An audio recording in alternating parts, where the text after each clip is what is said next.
Hello everyone. हमारे पास हर दिन की एक प्लान रूटीन होता है। जब हम सुबह सो करके उठते हैं तो ऑलरेडी हमारे माइंड में सेट होता है कि आज हमको ये करना है, ये करना है, ये करना है। अगर आप कुछ स्पेशल करने जा रहे हैं, अपने रूटीन से कुछ अलग हट के करने जा रहे हैं, तो वो भी प्लान्ड होता है। अदरवाइज़ आपका पूरा डे का रूटीन फिक्स रहता है कि ऐसे करना है, ऐसे करना है, ऐसे करना है। Like I am talking about mother's, कि बच्चों को स्कूल भेजना है, उसके बाद घर के कुछ काम देखने हैं, फिर आपका कुछ और स्पेशल वर्क है, कहीं आना है, कहीं जाना है, किसी को आपके घर पे आना है। अदरवाइज़ अगर ऐसा नहीं है तो आप अपने डेली रूटीन में ऑलवेज़ बिज़ी रहते हैं। सेम थिंग अबाउट फादर्स, कि उनको अपने वर्क प्रोफाइल पे जाना है, वहाँ पर सारा कुछ काम करना है, फिर शाम को घर आना है, फिर आते वक्त कुछ और भी जो बाहर की चीज़ें हैं वो और कुछ करनी है। या मदर्स जो कि वर्किंग हैं, उनके ऊपर तो और भी ज़िम्मेदारी हो जाती है, क्योंकि उनको बाहर भी देखना है एज़ वेल एज़ उनको अपना घर भी संभालना है। आने के बाद में जो भी टाइम उनको मिलता है उस टाइम में उनको घर भी संभालना है। कुल मिलाकर हम सब अपनी अपनी ड्यूटीज़ को, अपनी अपनी चीज़ों को कंप्लीट करने में हमेशा लगे रहते हैं। इनफैक्ट अच्छे से अच्छा करने की कोशिश करते हैं, because as all of you know कि कॉम्पिटिटिव एरा है। तो अगर आप थोड़ा सा भी लैग कर गए तो आप बैक हो जाएंगे, तो लैग कर ही नहीं सकते। लेकिन बहुत बार इस भाग दौड़ की ज़िंदगी में हम कहीं ना कहीं खुद को खोते जा रहे हैं।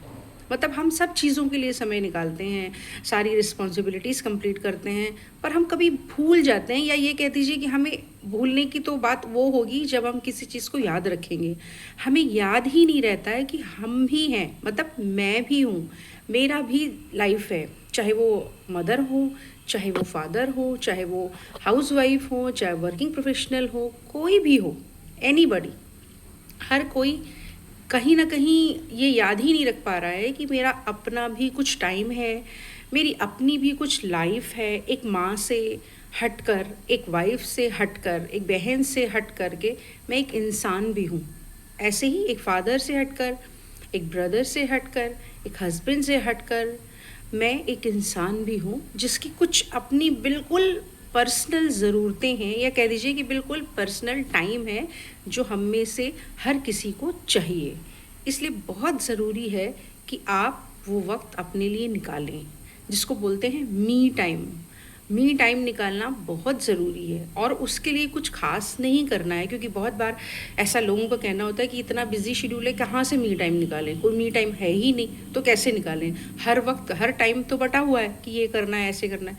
तो मी टाइम के लिए कुछ खास नहीं करना है। जो भी आपका अच्छा, जहाँ पे भी आपको इंटरेस्ट है, जो भी आपकी लाइकनेस है कि आपको ये पसंद है, ऐसा पसंद है, वैसा पसंद है, आप उस काम को कीजिए। 15 मिनट, 20 मिनट, 25 मिनट, आधे घंटा, कुछ भी करके 24 आवर्स में से आधा घंटा तो आप निकाल ही सकते हैं। उसको मी टाइम कहते हैं, जहाँ पर आपको किसी और से नहीं, खुद से मिलना है, किसी और से नहीं, खुद से बात करनी है, खुद से पूछना है कि मैं कहाँ हूँ, मैं क्या कर रही हूँ, जो मेरी लाइफ थी उसमें मैं किस हद तक सेटिस्फाइड हूँ, नहीं हूँ, वो सारी चीज़ें। क्योंकि इतनी भाग दौड़ की ज़िंदगी में एक पॉज लेना बहुत ज़रूरी है, क्योंकि at the end of the day या at the end of the life कुछ ऐसी मेमोरीज हम सब के पास होनी चाहिए जो हम याद करें कि हमने अपनी खुशी के लिए की। अदरवाइज़ तो हमें ईश्वर ने इस दुनिया में जन्म दिया है, और जन्म लेने के बाद जब हम बड़े हुए हैं तो हमारी जिम्मेदारियां अपने आप हम सब के पास आ गई हैं, और हम सब उन जिम्मेदारियों को बखूबी निभा भी रहे हैं। लेकिन एक जिम्मेदारी हमारी अपने प्रति भी बनती है, क्योंकि जब हम खुश होंगे तो ही हमारा संसार खुशी होगा। और जितने लोग, ना कि सिर्फ घर वाले, जो भी लोग आपके का संपर्क में आते हैं, आप जितने लोगों से कनेक्ट होते हैं, उनको आप पॉजिटिविटी और खुश तभी कर पाएंगे जब आप खुद मन से खुश होंगे। और उसके लिए बहुत ज़रूरी है अपने अंदर झांकना, बहुत ज़रूरी है खुद से बात करना, क्योंकि आपको आंतरिक खुशी अल्टीमेटली अंदर मन से ही मिलती है। तो इसलिए मी टाइम ज़रूर निकालें। अगर आप के पास बिल्कुल समय नहीं है, आप कहीं से लौट अपने जॉब से लौट कर के आते हैं, अगर आपको ड्राइव करना पसंद है तो आप ड्राइव करें। आराम से ड्राइव करते हुए अपना फेवरेट म्यूज़िक लगा लिया या कुछ भी लगा लिया, या म्यूज़िक भी नहीं लगाया आपने, सिर्फ ड्राइव ही कर रहे हैं, आसपास की जगह को देख रहे हैं, अपने आप से बातें कर रहे हैं, ठंडी हवा का आनंद ले रहे हैं। इसी तरह वाइफ्स के लिए भी है, चाहे वो हाउसवाइफ हो या वर्किंग प्रोफेशनल हो या कोई भी हो, अनमैरिड हो, मैरिड हो, कोई भी हो, हर किसी के लिए मी टाइम होना बहुत ज़रूरी है। एक कप चाय का और बालकनी की खूबसूरत हवा, इससे बेहतरीन मी टाइम हो नहीं सकता। तो कुछ भी करें पर मी टाइम ज़रूर निकालें और अपनों को खुश, अपने आप को खुश और अपनों को खुश ज़रूर रखें। Thank you for listening. मिलते हैं नेक्स्ट वीडियो में।